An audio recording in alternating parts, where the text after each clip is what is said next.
For tonight's Question Time, we've come to the Hampshire town of Aldershot. For a long time, this place has been known as home to the British Army, due to the long presence here of multiple regiments and barracks. It's also been a long-time Conservative stronghold until Labour took the seat at last year's election. But our audience arriving here this evening, as with every other week, reflects the wide range of political views and voting record across the nation. And tonight they want to discuss the government's plans to cut immigration and Keir Starmer's words that we risk becoming an island of strangers. Plus, are we turning our backs on what's happening in Gaza? Welcome to Question Time from Aldershot.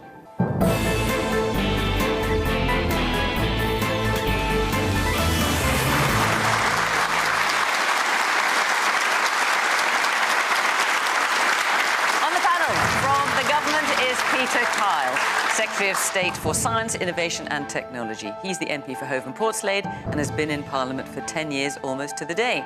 The Conservatives' Nigel Huddleston arrived in Parliament in the same election. Having served in the previous Conservative government, he is co-chairman running the party's campaigning headquarters. Sonia Sodha is a columnist and commentator, having been a senior advisor to then Labour leader Ed Miliband in an earlier life. This week, she said she had her head in her hands over how the government plans to cut immigration. And Alex Depledge is a business leader and tech entrepreneur who calls herself a radical centrist. She was awarded an MBE in 2016 for services to the sharing economy and founded and runs Resi, a leading home extensions company.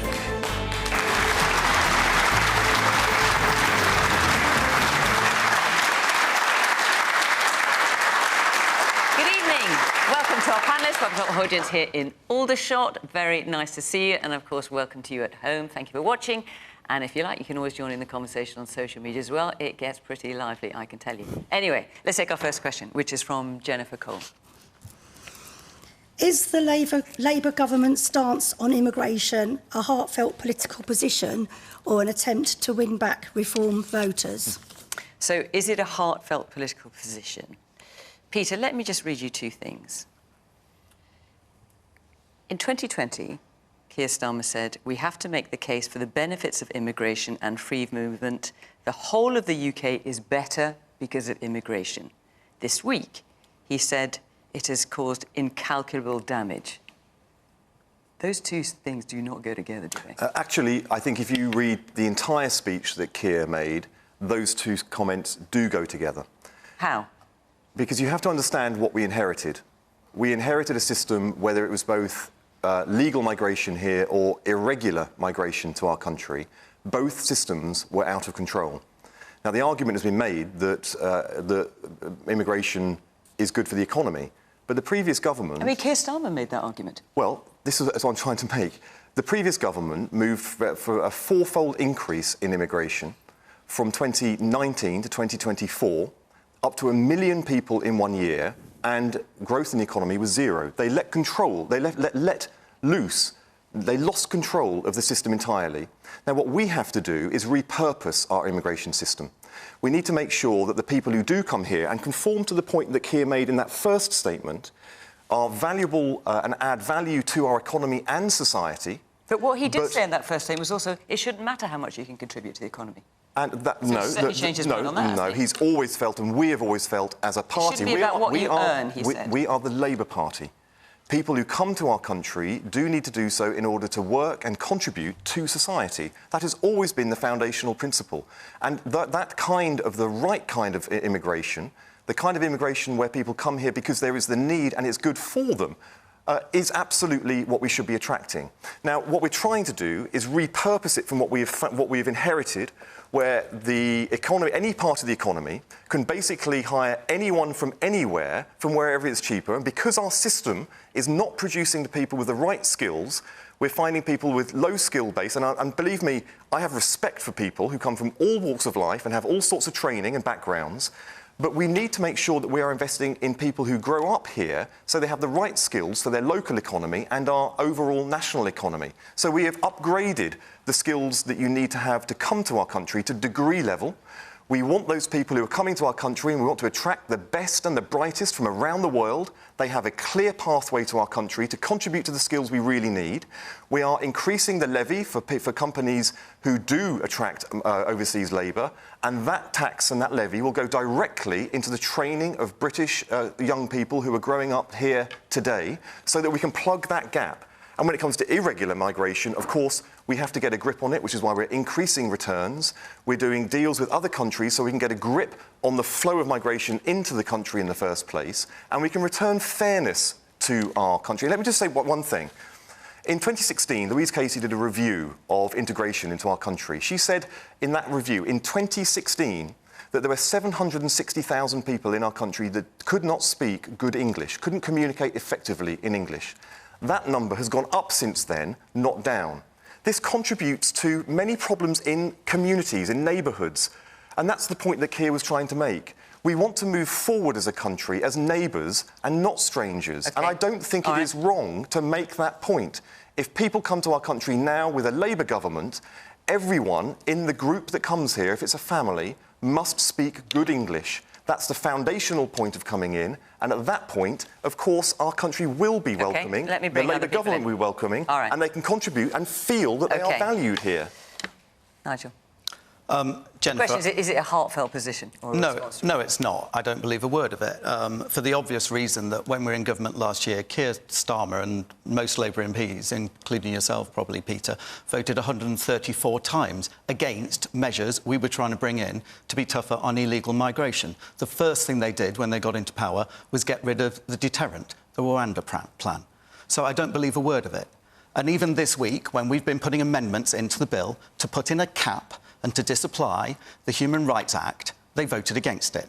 So given plenty of opportunities to show real substance rather than just talk, they constantly went against that. Now, we have learnt the lesson. One of the reasons why I'm speaking to you now as a member of the opposition rather than government is our failure to deal adequately with immigration. We recognise that, I accept that, and that is why Kemi Badenoch has been clear. Some of the first policies we announced were those measures on immigration. We know how important they are, but also I would not underestimate how difficult it is to deal with this, and anybody making promises to you needs a detailed plan, not just warm words. Man here in the glasses. Assuming all of that is true, why name-check, all but name-check Enoch Powell with this kind of reference to strangers? That's a dog whistle to the far right, surely. No. So you're referring to Enoch Powell. He said a number of things. Yes, in his Rivers of Blood speech. The existing population found themselves made strangers in their own country. That's what you're referring to, Peter. I'll come back to you on that, if I may. Yes, man, so towards the middle in the orange top with the glasses. Yeah, just on the note about immigration, I understand we've got to have a certain amount of immigration. If you're saying we only have people in now at degree level, how previously, and it's not just Conservative government, it's Labour governments that have allowed, and we've needed to get the lower people to help run the hospitals, run the care homes. And it's been going back donkey's years for people to go and work in the agricultural sector because we can't get our own people in those positions to do the job. So how are we going to cover that? So we can still have people in those jobs, but the companies hiring them must first prove that they are trying to recruit from within Britain. And Not in social care. No, in social care, you're going to close the route for visas. At the moment, so there are several tens of thousands of people who are trained social workers in the country who are not in social work. So they must show they are recruiting from within social care. But obviously the number of vacancies in social care is much greater than the number of people who've got visas. So we must must at the start using all the labour we have domestically before going abroad. And the point about the kind of agricultural work that you're saying. So hang on, just to be clear, just because you were talking about social care. So are you confident there will not be a shortfall in people working in social care as a result of your policies? I am confident that we will be able to recruit for those places. And I'm confident... Even though lots of care homes say they just can't. They've tried everything, they've raised salaries, they've put ads out, but they've just not succeeded. And we will be investing in the skills base that will produce the people for... And also, raising the prestige.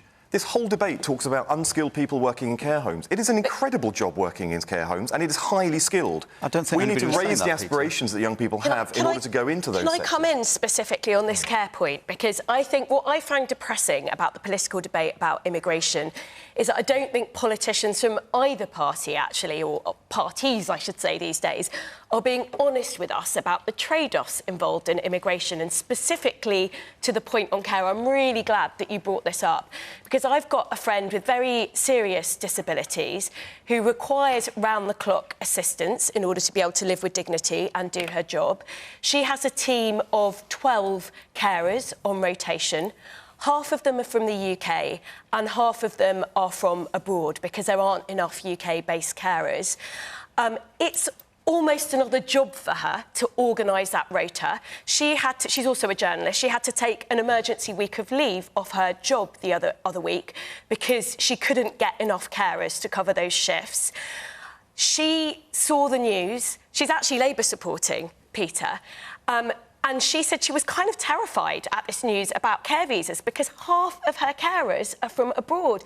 And these jobs are quite transient. People go home. So this idea that actually you're going to stop people coming in on care visas, there are trade-offs here. And for me, it's really difficult because I think if you look at what the government has done, there's a couple of areas where they've made decisions I think that they think are politically expedient. So benefit cuts, they've gone to disability benefit cuts. But also when it comes to immigration, we've landed on care visas. And again, I think that is loading the costs of some of these policies onto disabled people, some of whom are the least able to bear the burdens. So I'm not an open borders person. I'm all for controls on immigration. I think it's really important that we have a democratic debate on that.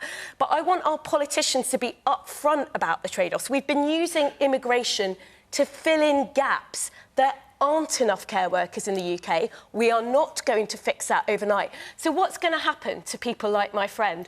In the medium term, we've got an issue, which is that we're an ageing society. That means over the next 20, 30 years, there are going to be fewer working-age taxpayers to pay taxes to support the really important care and health needs of an ageing population, people like my parents. So we've got a choice. Do we want immigration to help bring in more workers, or do we want people in their 20s and in their teens to be paying more tax as a proportion of their income to support an older population? Now, we might all have different views on that, and that's absolutely fine. But please, let's just be honest about those trade-offs. And I think it's... All right, Sonia, surely the answer is not immigration as default. Surely the answer is getting the millions of people who are not working for a whole variety of reasons into work as the primary focus. Of course, that's part of the solution. And it could be entirely the solution. Of course it is part of the solution, but we're talking about people who've been out of the workforce sometimes for a very long time. No, so they need training, support and incentives. They require a lot of support. They require incentives to move back. That is not a quick fix, Nigel. Can I say... So I just think we need to be... There are no magic bullets. I agree with you on that. Let's give voters I said that myself. the credence they deserve in terms of an honest conversation about trade-offs. I don't think we're at a point where people want to hear quick fixes. They want the truth from politicians. Now, obviously, social care and other aspects are a really important part of this. Alex, I just want to bring you back to the question and give you a chance to answer Jennifer's question. Is the Labour government's stance on immigration a heartfelt political position? And we heard some of Keir Starmer's comments a few years back, just 4 years ago. Or 5 years ago, or an attempt to win back reform voters? So I think it's a very complex, as you rightly pointed out, and I'm glad you raised the demographic ageing population, because I think that is something no one talks about. But heartfelt's an interesting choice of words. I think in the Labour manifesto, there was a very clear manifesto pledge to reduce immigration. Yvette Cooper's been all over the brief, and there are no right answers to this, and they're definitely going to get some of it wrong. But what I think Labour has done is now moved into a party of government out of one of opposition, and you make lots of mistakes when you're in opposition because what you're trying to do is get your point heard. They've come up with, honestly, other than the care and some words that I maybe wouldn't have used. Are you talking about Islander strangers? I mean, I think it's a tenuous link, if I'm being really honest. But I understand that people... Yeah, I think that people are making it because... look, number one, if you want to achieve cut-through, He's done that. Would I have done it? Maybe not. But he's got you all talking about it and you're all listening and you know what he's proposing on immigration, so job done. People are entitled, when the facts change, they're entitled to move on this, and there's nothing actually in the immigration bill apart from care work, so I'm not going near it, because you did such a good job. There's nothing in that I don't think is gradual, it's rational, and it's listened to what the people are saying, which is not, we don't want immigrants, we don't like them culturally. It's actually, we are pro-control and we are pro-fairness. So they need to speak English with, like, higher skilled. There's carve-outs for engineers, there's carve-outs for construction workers, because we do need to build 5 million homes for the shortfall. So all in all, I actually, on balance, was like, OK, like, we are starting to move in the right direction and there will be mistakes, but broadly, I think it's in the right place. Fiona, OK, woman, I'll come back to you in a second. Woman in the stripy top. Thank you. Just going back to Peter's point about raising expectations for younger people to be able to fulfil a lot of these roles in society, I think that's a really sort of positive aspiration, but I don't think what the government is currently looking at delivering in terms of the children's wellbeing and schools bill really supports that, because it seems to be very much focused on taking away educational choice for a lot of home educating families and parents of children with various additional needs, like my own family. So there seems to be a real disconnect between what you're saying there and what families like mine are experiencing. OK, it's a very well-made point. I'm going to stick with immigration, if you'll forgive me. Yes, a man at the back with the glasses and the... All this about it being a complex issue, which is true, it is a complex issue with a lot of different sides. But at the same time, it was a complex issue 10 months ago when Labour got into power. What has changed in the last week or so for Starmer suddenly changes direction so massively, other than reform in the local elections? OK, and let's hear from the woman in the glasses there, the black and white top. I wonder what the government is doing about resourcing the Home Office adequately, particularly in the Borders area. I have worked for both Customs and the Borders Agency, and the issue has been the poor quality of management at the top and the lack of effective IT systems. As far as I know, we still don't actually count people going out of the country as well as coming in. So what are the proposals to do about that? And what the heck were the Conservatives doing all this rhetoric about immigration whilst cutting resourcing hugely? OK, and finally, let me just hear from the man in the white T-shirt here. Yeah, illegal immigration and irregular immigration have been described by the two gentlemen. What's the difference? OK, can I just come back to this?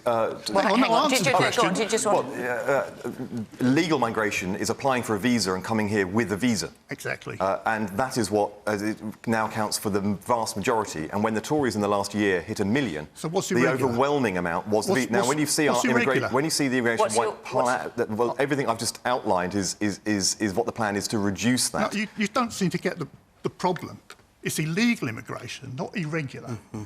Well, OK, illegal or irregular, however you want to call it. No, it's what you call it. Yeah. Well, hang on, let's get two things clear. There's legal migration, which is people who are invited into this country, either to come here and work or to have dependents or they come to study. There's illegal migration, which is people coming predominantly by the Channel, but by other means. That's a tiny fraction, obviously, of the overall number of people coming in. And so far this year it's been something like 12 or 11,000, which is very high relative to previous years, but it's a very small fraction of the overall net migration. Am I able to just respond to a couple of the points very quickly? I'd very much like to answer the point about Enoch Powell. I know that has been mentioned a few times now, so I'd like you to tackle that. And then basically, Jennifer's question is this a heartfelt political position or an attempt to win back reform voters? You heard some scepticism there from the man at the back. This is not Enoch Powell. It is a mile away from it.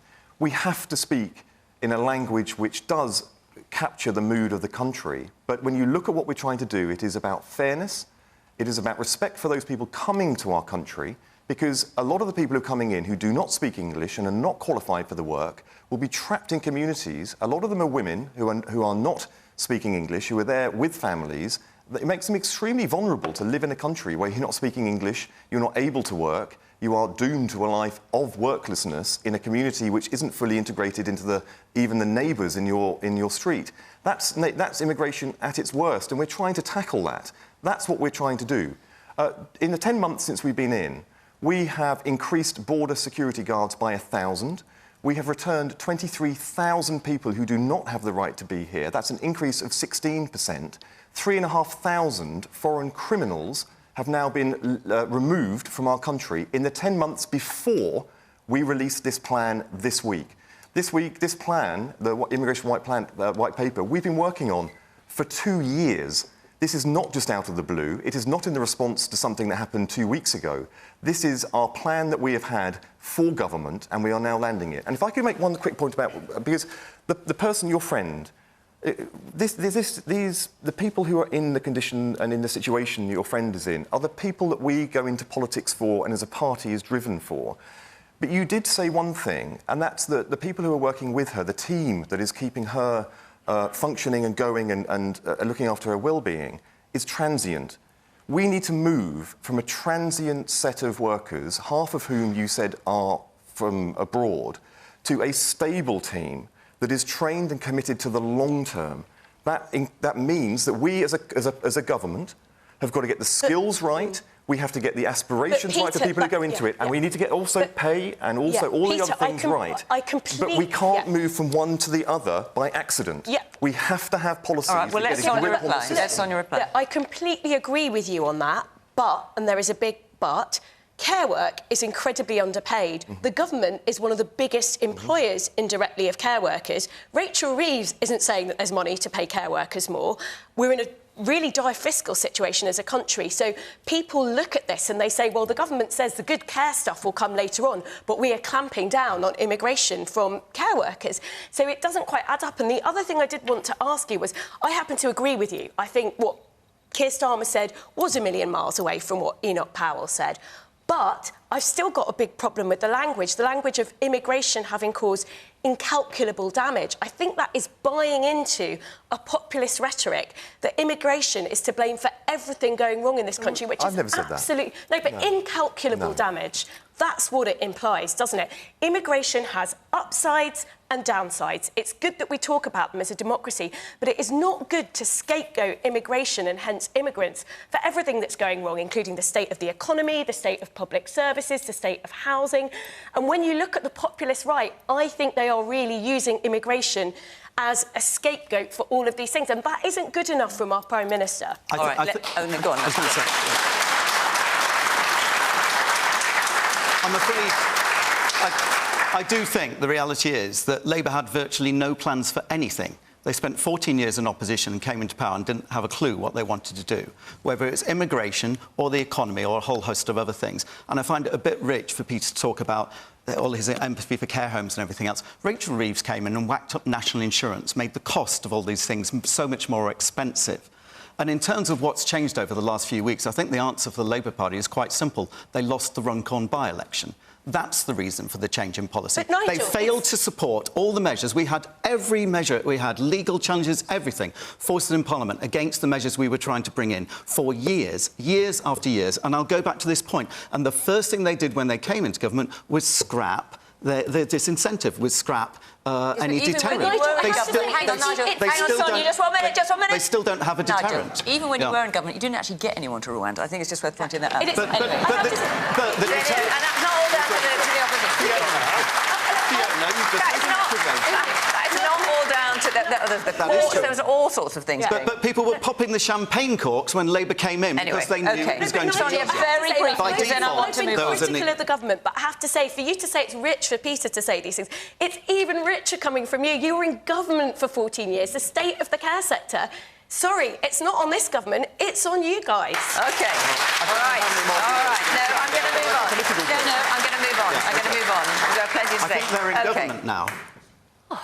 Is this how it's going to be for the rest of the programme? I don't know. Anyway, OK, next week, let me tell you where we are next week. We are in Dulwich in South London, and the week after that we'll be in Cheltenham. So if you want to come and put your 10 pence, you can get a word in edgeways. Dulwich or Cheltenham, if you live there or nearby, you'd like to come and be part of the programme, go to the Question Hour website, follow the instructions, and hopefully we will see you there. OK, Maggie Pringle, where are you sitting? Let's hear from you. Is the British government ignoring genocide against the Palestinians in the occupied Gaza Strip?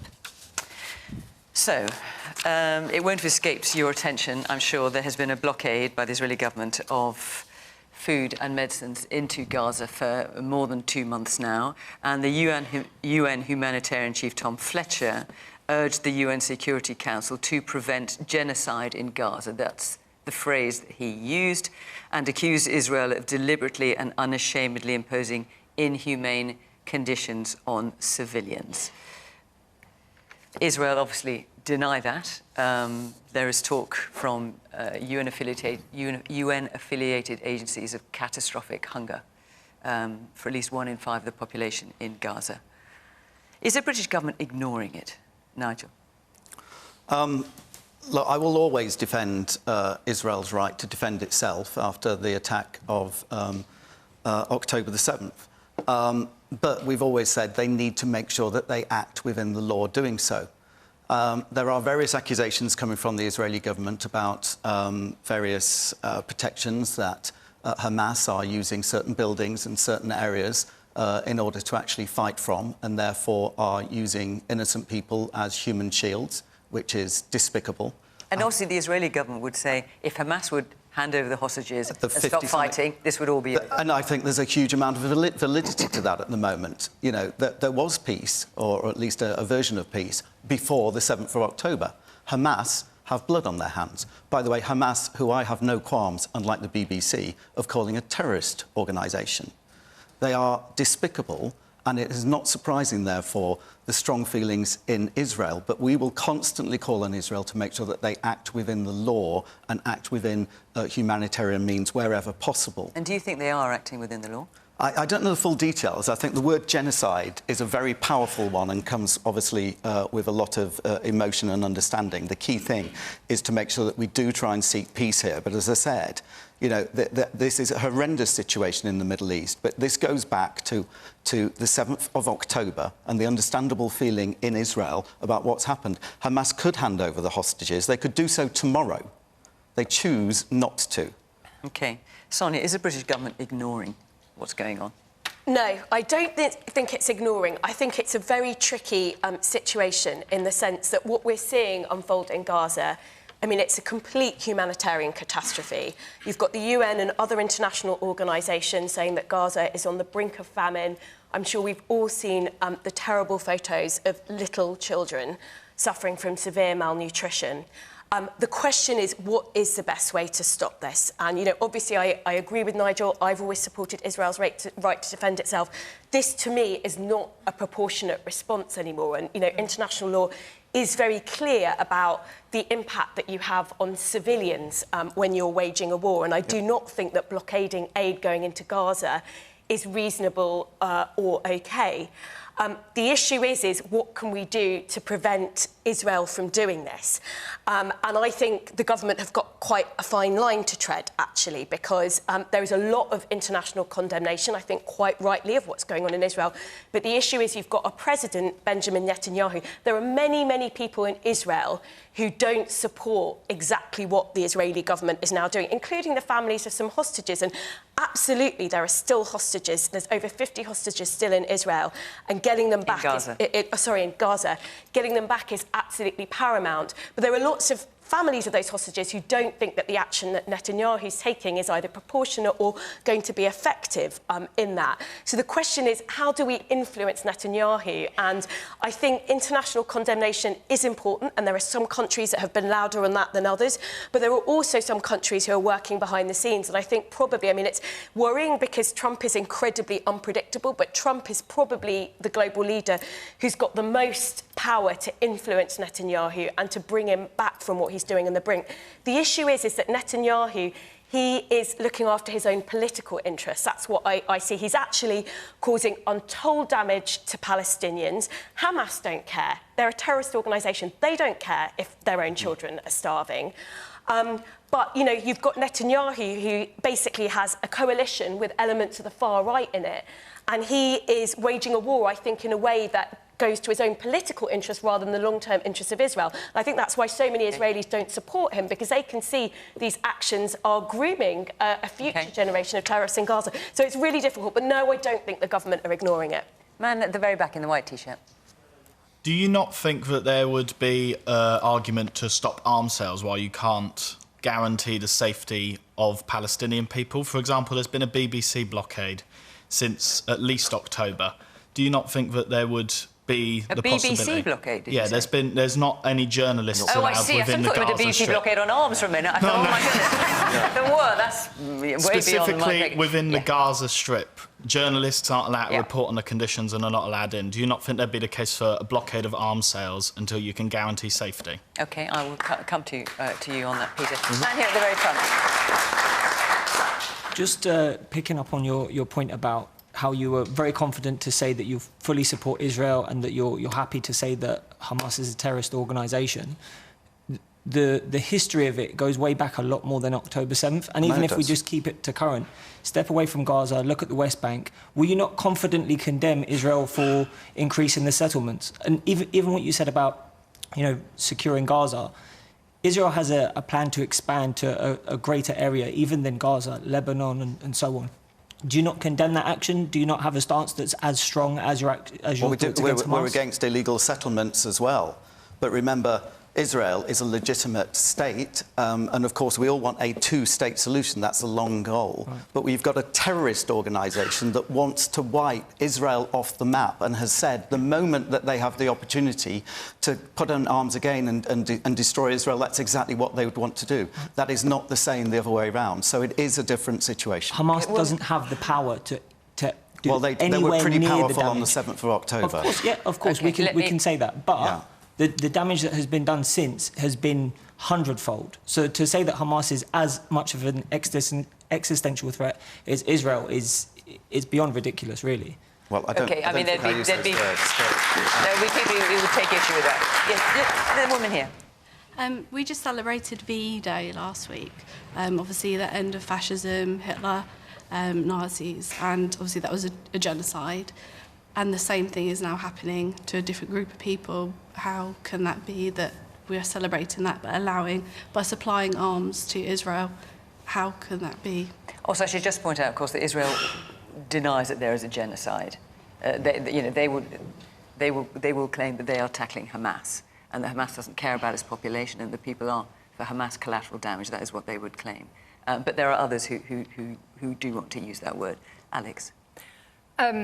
I think this is a very tricky thing to talk about as emotions run extremely high, and I've got sympathy with both sides. I think there's never any victors in war, and there's collateral damage on both sides. What I would say, though, is in agreement with Sonia, that sometimes public condemnations, like happened at the UN this yes, it was Tom Fletcher at the UN this month, although they feel right and just and in the spirit of the emotion, they can often damage a lot of the diplomacy that's going on in the background. And you see it happening with lots of foreign conflicts where, people feel like they're backed into a corner. And I think the final point I would make is that, the kind of orange man across the ocean is really thrown a curveball, because had he not come in and said, I'm going to make a Gazan Riviera, I'm not sure we would still be in this place. The only thing predictable about him is his unpredictability. And unfortunately, that's not good for the global world order. And it allows people who have got ambition to wield that ambition in ways that we wouldn't normally see. So I think it would have been a very different outcome for Netanyahu if Trump had played a different game. But unfortunately, he's a showman. So, Peter, the question is the British government ignoring what's happening with the Palestinians in the occupied Gaza Strip? I'm on record on this show as well for acknowledging Israel's right to retaliate after and make safe its country and its people. I won't go through all of that again. I'm going to jump straight to Maggie's question. We are not ignoring it. What is happening at the moment is intolerable, and it should not be happening, and it shouldn't be happening in the manner that it is happening. We are working in a manner in which the only progress that has been made has been delivered, which is by working with our international partners. The very first ceasefire that led to the first release of hostages was delivered by the international community standing together. I mean, Donald Trump claimed it was down to him. This Down to his election. Oh, before his election. This is the very first ceasefire. Every bit of progress since has been when the international community has come together and then worked with Israel to deliver progress and unlock the negotiations led by Qatar that will deliver more hostages. And the only way the progress that can be made is in that manner. So what Israel is doing now is moving them and Palestine and Palestinian people further away from the goal that we need to have, which is a negotiated settlement. And even as the Prime Minister said in the dispatch box in the House of Commons just this week, that even though it is now a faint glimmer of hope to have a two-state solution, it is the only ultimate solution that can lead to peace in the area. So we implore Israel to stop the current action. We demand that Israel allow aid workers in and food and aid assistance into Israel. And, of course, when it comes to the other comments people have made about arms sales and the like, we apply British law. And every time there is a request for arms sales to any of the countries we have those relationships with, we apply the law at that time. And you've seen already that we have refused certain equipment to be sent to Israel already. So I don't have to give you my word. Look at our actions. And then secondly, we are supportive. We accept the jurisdiction of the International Court of Justice in both Gaza and in Israel. They have issued arrest warrants, which this government has not condemned. We are supportive of the work that it does.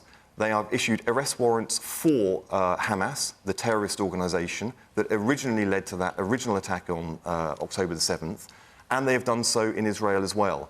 So when it comes to the language we use, we are supportive of the courts that will ultimately make those decisions. In every other crime in this country, we allow the courts to make the decisions, and we are doing so, but all of our efforts are going into that international relationships, and I think the Prime Minister has proven his worth on the international stage by bringing leaders together, showing leadership within that group, and where he does so, you can see already he is delivering, and we are trying our very best for the people of Gaza and Israel at this very, very difficult time. I mean, it's interesting, a few months ago, we had dozens and dozens of questions about Gaza and Israel, and at the moment we get just a handful, hardly any. So not quite sure why that has changed or how that's changed, but certainly that's what we are seeing here on this programme. Let's take another question from Sharon. Sharon Burrows. We found out today that the economy has grown more than expected. Is it too early to celebrate? Right. Well, so yes, the economy grew, because we'd all like to celebrate a bit about something, wouldn't we? The economy grew 0.7% in the first 3 months of this year, which was higher than expected. Is it too early to celebrate? Well, Alex, as the businesswoman on the panel. You've really thrown me with that question. Is it too early to celebrate? I'm not sure is the answer. I think that we have been in a really tough period, really, since COVID, and you've seen that with inflation, wars, prices going up for everything, and I've certainly felt it in my business. It's become, the last 5 years, I'm going to be really honest with you, have been pretty rubbish, and I sometimes wonder why I do what I do. But I also know you kind of have to roll with the punches, and so, it wasn't great to have national insurance go up. It's not been great to kind of have to pay more for things, but I think we all sort of have to muck in and do our bit, and you do come out of it, and so I do see green shoots within my own business and with other people that I'm surrounded by. So I do think that we can dig our way out of the situation that we find ourselves in. However, summer dampens, so I would imagine that we're not going to get that much growth. We might see it pick up at the end of the year. Will we avoid a recession? I'm not so sure yet, because unfortunately I think the macro is really unpredictable, and because we live in a global economy now, that actually sets the tone much more than sometimes what we actually do within this country. Right, so is it too early to celebrate? There's some hands up, so I'll come to the rest of you, of course, but let's hear a bit more from our audience. The man in the pink shirt. Yeah, my view is that essentially we can't be too excited yet. You can never be too excited with these things. But I think that the jobs tax or what people call it as the jobs tax is ridiculous. So you're talking about the increase in the employer contributions on national insurance? On businesses. Tesco's were saying that their contribution is going to go up tenfold. They're saying that they're considering not hiring more staff. And I think me being unemployed, it's been really difficult for me because I've been applying all over the place. And I've been into certain businesses, I've been into certain places, and they've just said the company's just not hiring. The NI's gone up, the costs have gone up, and we just can't afford to hire more people. So I go back to my home and I sit at home and I think, when am I going to find a job? When am I going to be employed? Because I want to get back into work and start contributing and feel like I'm doing something with my life. But I think the way that Rachel Reeves has done her budget is just making that extremely difficult for me. OK. Well, I wish you luck with that. The man in the blue top. Just going back to what you said about COVID being the start of everything going wrong. Wasn't COVID just a pin that burst the overinflated bubble caused by the Tories before? Right, OK. Well, I'm going to give you a chance to answer, Nigel. Yes, the man in the blue top with the glasses, a blue T-shirt I think you've got on. Yeah. Thank you. No, it is far too early to celebrate. I'm coming to the end of a fixed-rate mortgage in October. My potential increase keeps me up at night as to whether I'm going to be able to afford my home. The time to celebrate is when people feel a little more secure in what their mortgage payments are going to be. OK. Nigel. Well, first, in answer to the gentleman's question, if you mean the government between 2010 and 2024, you said a bubble. We helped create 4 million jobs, 1 million more businesses, and when Labour took over, inflation was at the 2% target. We were the fastest growing economy in the G7, and we were cutting taxes. So I don't get the premise, but in answer to the specific question at the beginning, is it too early to celebrate? Absolutely no. The reason being, we've got a Labour government that is back to the 1970s. So we should be celebrating. And the most. I think you mean absolutely it is too early to celebrate. Well, we've got no reason to celebrate when we've got an anti-business Labour government, because unfortunately, yes, there was good news on economic growth yesterday or today, good. But that's nothing to do with this government. But sorry, Nigel, I have to ask you... yesterday, we heard unemployment was higher. Last month, we heard that debt was 15 billion higher than expected. So the good stuff isn't anything to do with this government, the bad stuff is. The national... it's the harsh reality. The harsh, everybody's bombarded. I'm happy to have a whole hour show if all these questions coming in. But the point is that this government came in and started to make choices. They did what they always do. They increased taxes, they increased spending, they increased debt, and that has a negative impact on the private sector. It's really important. It's really important to remember that this government came in. The first thing that Rachel Reeves did was whack up national insurance. They didn't say that in the manifesto. They have now massively increased business rates. Again, not in the manifesto. Their employment bill, so-called, is an unemployment bill. Not a single business welcomes it. That will do damage to this economy. These are choices that this government is making, and I'm afraid the growth is from the previous 3 months, and we haven't had the impact of the national insurance increases, we haven't had the impact of those business rates increases, and we haven't had the impact of the tariff increases. So I'm afraid, don't get the champagne corks out. I'm afraid, I welcome yesterday's growth, I welcome the growth, I always welcome growth. But the idea that this government is going in the right direction is for the birds. Alex, you wanted to come. I just have to pull you up on that because if you look at our P&L as a country, the third largest line item on that P&L is debt interest repayment. Profit and loss, for those not familiar with P&L. So, like, the difference between when George Osborne inherited this country after the 2008 recession was we had zilch, like zero interest rates, so we could borrow loads of money.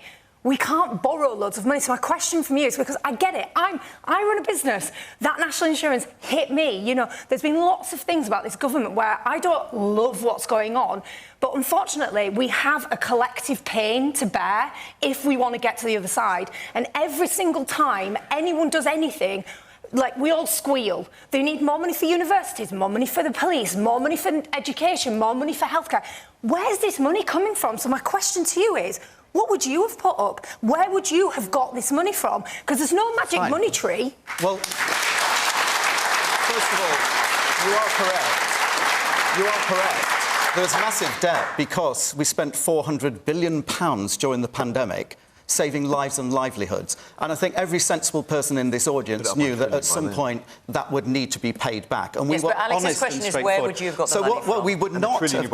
Well, the key COVID. thing is, we would not have whacked £10 billion on inflation busting. What would you not have done? Fiona, can I answer a question before you bombard me with the next one? Her question is, hang on, her question is not about the pandemic. It's not about what would you not do. It's about what would you do. Well, in order to pay off this debt, we would not have increased the spend, and we didn't, because we didn't pay so these what would massive you have done? increases. What would you do? Well, the key is growing the economy, and you grow the economy by incentivising and supporting the private sector. It's the private sector that generates taxes that then enables us to pay for our public services. The private sector is key, and this government's come in and whacked it, not once, not twice, but 3 times. But also the debt increases. They came in and spending money they didn't tell you about before the election.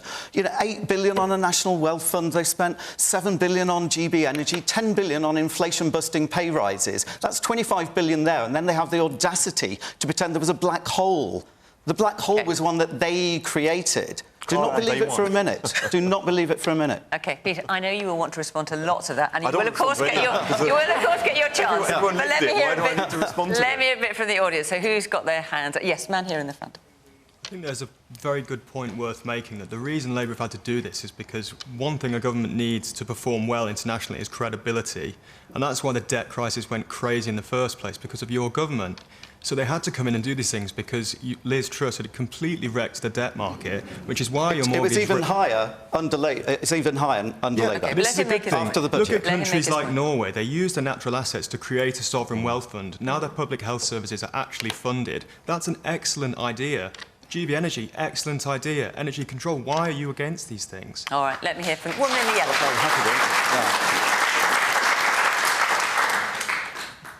So what about the economic damage caused by Brexit? We don't talk about that. Oh, it comes up quite often on this programme. Very much. Is the UK-EU summit on Monday a good opportunity to revisit some of the aspects, to reverse some of that damage and maybe soften the alienation of the UK from the rest of Europe? Do you know, I have a feeling we'll be talking about that next week, because that summit is next week. But I hear your point. Actually, more people are talking about Brexit at the moment, I've noticed. Yeah. Now, there's someone who had their hand up. Yes, the man with the glasses, and you've got a blue sweater on, I think. I can't see you very clearly, but yes, you will just get a mic to you. Yeah. Do you not think that the British public have now had enough of both main parties, and actually most of us are just waiting for the next general elections and we can get rid of both of you? And, OK. And where are you thinking that you would place your vote, then? Where would I place my vote? Yeah. Certainly not with these two. And have you made up your mind where it would go, or is it too soon? Not yet. I've got 4 years to think about that. OK. And we've got 4 years to earn your trust back again, I hope. Yeah. Well, Peter, let's hear from you then. So the economy has grown more than expected. Is it too early to celebrate? Yeah, to Sharon's point, I'm motivated by the figures today. I'm motivated to deliver more. I'm not celebrating. I will celebrate the moment that people feel the benefits in their pockets, and I accept that people are not feeling the benefits from this kind of increase in their pockets yet. But it is so motivational. We've had 4 interest rates cut, so the person who is about to renew their mortgage, you know, it has fallen 4 times since we came into office. We're trying to get it down further. You know, we're doing so by, yes, finding the money so that we can invest in our public services, but crucially, invest into the bits of the economy that will deliver the growth into the long term, the jobs into the long term. So talking about jobs, what a man there in the pink shirt. You're looking for work. I mean, UK job vacancies are at their lowest level for 4 years, according to the Office for National Statistics. I know people take issue with some of their stats, as they do, but that's the stat that they've got. I know, and I have huge sympathy. The task you have to get back into work is something that we are going to be rooting for you. But we want to create an economy that is growing and creating jobs. But those jobs are in businesses and in the economies that are going to be there in sectors for the long term. Now, we have the fastest growing economy in the G7, but we also have some of the fundamentals right in the economy. We've returned stability to the economy so that we can get the confidence of the markets again. These are the foundations that you can build on. Alex has mentioned it before about how you run a business. I don't know a business or a charity or any public sector body that has turned itself around without innovating its way forward. We've talked about the money we've raised and invested into our public services, but we increased our R&D budget, our innovation budget as a government, as a state, by 8.5%. We're investing in those technologies and the sectors that are going to be high growth into the future, because we do not accept this premise that we have inherited. Every interview that I did in the run-up to the election is, are you going to put taxes up or are you going to cut spending? There was a way forward under the last Labour government, and that was economic growth that was fairly distributed, accompanied by reform of our public services and the way we do business. If you can get growth in, you can reduce taxation and you can increase investment. Well, you can only do that if we can raise money in the short term to start getting that innovation and getting that transformation into our economy in the first place.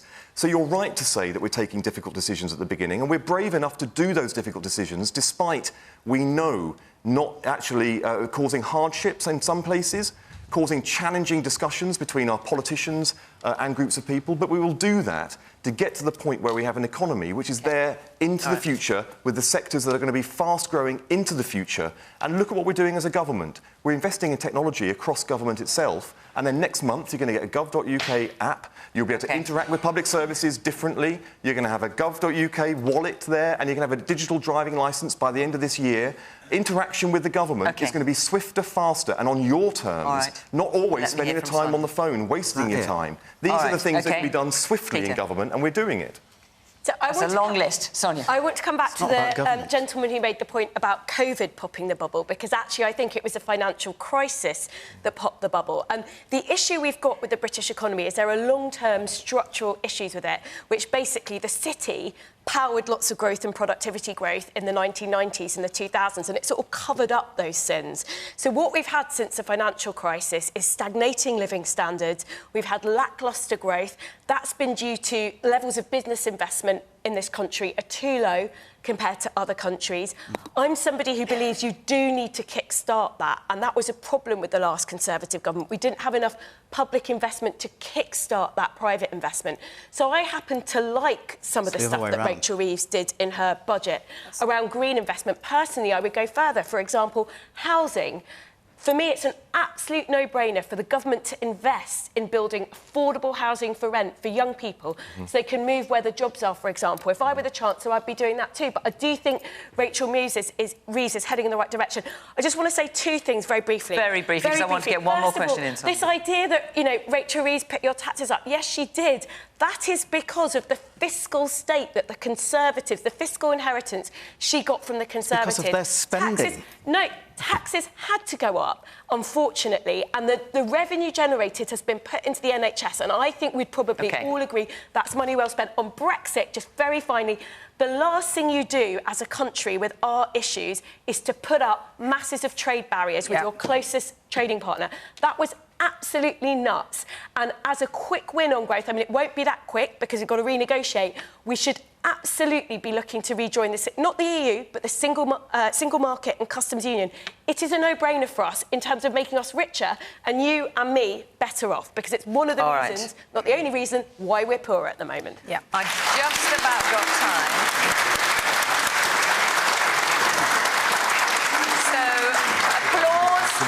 And boos to that response we get there. OK, welcome to politics.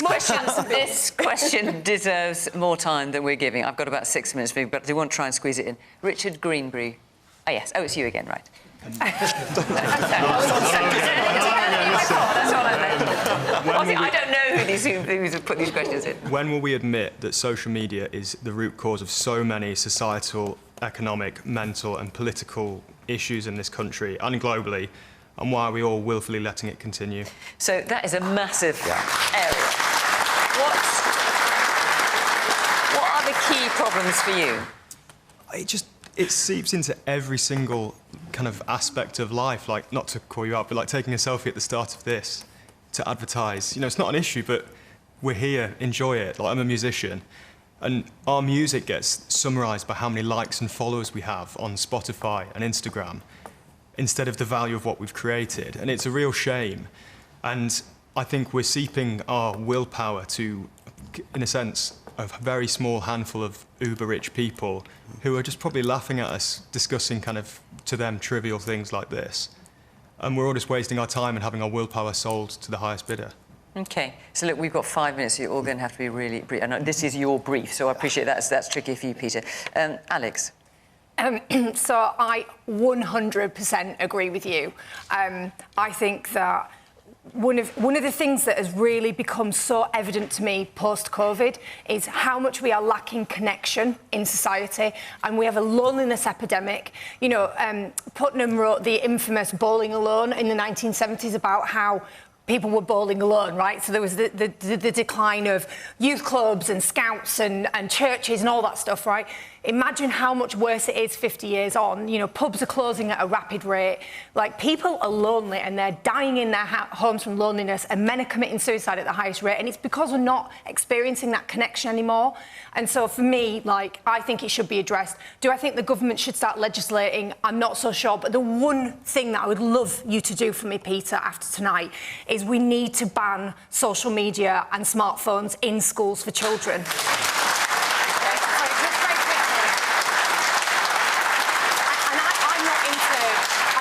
Government meddling, but the reason we need to do that is if you saw a 10-year-old vaping, you would be absolutely appalled, right? Nobody would think that's fine, but yet we see 10-year-olds scrolling like this. And if we want societal change, we have to do what we did with smoking and go, you can't smoke inside anymore. Well, you know what, you can't have your phones anymore. So please, Keir Starmer doesn't seem to think this is a problem. Every single parent I know across the country, and I'm from Bradford and I currently live just down the road, they're all talking about the same thing. We have to do this, and it's so easy, please. It is something, Peter, I remember when you came on the programme, to begin with, yes, it's talking a few years back now, you were saying you were kind of open-minded about whether or not smartphones should be banned for under-16s, but you've come to the view, I think, correct me if I'm wrong, that actually there shouldn't be a ban on them, despite what Alex says. No, 97% of schools currently do ban social media as well. So the issue isn't whether we just ban the other 3%. But that's presumably in the classroom, not necessarily in the playground. No, in the school, no. So they have to sort of take them, they have to put them in pouches and they have to remove. So most schools, I mean, the vast majority do. But I accept the challenge that we have. Already this year, we have forced social media companies and platforms to remove illegal content from their platforms. And we know that things like the horrific sites like suicide sites have now been removed from our country, and some of them have preemptively banned it and put statements out saying, see what happens if you put these laws in. Well, goodbye to them. They're now not available to young people. In July this year, platforms must make sure that all content delivered is age appropriate. So that will be a big step forward. Now, I'm looking very carefully about the next steps in this, because I've not been able to do anything because of the current law I inherited had to be implemented before I can come forward with my proposals. And I've been thinking very carefully, and the issues that Alex and yourself have talked about are front and centre. It is about children and the addictive nature of some of this, and my starting point is, what is a great childhood online? We talk about what a good childhood is offline, in families and communities. What does that mean in the 21st century, in the 2020s and 30s ahead for a young person? And that's what I'm looking very carefully at, and I can't wait to start talking in a bit more detail about it. Peter, I'm sorry I can't give you longer, because I know this is obviously something, because something obviously is close to your heart and is your brief. Sonia, you've got about 30 seconds. Sorry. Okay, I'm really glad you social shamed me, Richard. I am really concerned about social media and young people. I think they're really important. It sounds boring, technical questions about how we protect them, because, you know, there's a lot of talk about age verification, for example. It's quite difficult to do that in a way that is also conducive to privacy for all users. I'm sure there are ways that we can do it there, and I'm sure that that's what Peter's looking at. So, yes, I'm in favour of it. I think we just have to work out the technical details. Yeah, Kemi, we are in favour of banning phones at schools for under-16s, in particular, because we know how dangerous it is. The schools want it, the parents want it, lots of people are suggesting it. Also, in terms of the age at which people go online to some of the social media platforms as well, we need to change that. Look, the reality is, though, whilst the platforms and the algorithms can be bad, it's human beings, it's people who behave terribly online, and we need to call them to account as well, because there is an element of personal responsibility here, parental responsibility, community responsibility. But at the end of the day, you know, you are right. We are responsible as governments, as legislators, to make sure we put legislation in place. And I do think things like looking at when we ban social media accounts, when we ban phones at schools, we've got to take that responsibility as well. Richard Laker, you've got about 10 seconds. What do you think of what you've heard? I think it is personal responsibility when phone addiction is a clinically diagnosed problem. It's the same with smoking. Like, we used to have the brightest minds in the world inventing, I don't know, new technologies, and now they are all plugged in Silicon Valley in trying to work out how to keep us on our phones for longer. Like, that is not, it's not just an issue for children. It's completely pervasive. Right. Adults like, as well. political division has completely gone out of control. Self-harm, all these issues. It's, the correlation is almost like linear. OK, well, hey, we hear you, Richard. I'm sorry we couldn't spend longer on it. It's an excellent question. That's it from us. We have run out of time. In fact, we're slightly over time. So thank you very much to my panel. Thank you very much to the audience for coming here tonight. And, of course, thank you for watching from Question Time in Aldershot. Bye-bye.